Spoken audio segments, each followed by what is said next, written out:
Hey guys, तो नमस्कार। आज की इस नए ब्लॉग में आप लोगों का स्वागत है दोस्तों। तो आज देखिए मैं आप लोगों को क्या दिखाने जा रहा हूँ। फिलहाल ये सभी लोग देखते हैं और सबका मन खुश हो जाता है क्योंकि सभी लोगों का बहुत ही प्यारा है। ये राई का साग है और सबसे फेवरेट चीज़ मैं आपको दिखाना चाहता हूँ।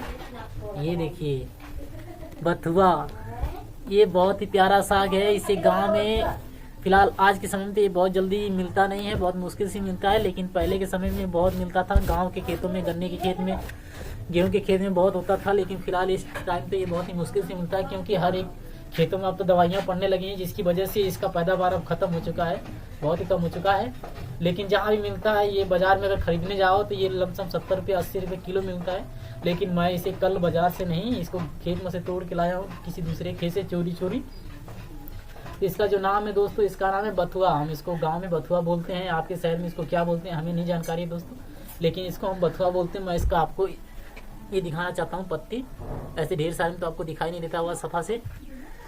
ये देखिए दोस्तों, इसको बोलते हैं बथुआ। बथुआ का साग, इसको चावल के साथ खाओ बना के तो बहुत ही प्यारा लगता है, बहुत ही स्वादिष्ट लगता है, अच्छा लगता है। और इसका एक खासियत ये है कि बथुआ का साग खाने से खून की, शरीर के अंदर खून की बढ़ोतरी होती है, खून इससे बढ़ता है और खून सफा भी होता है, शुद्ध भी होता है।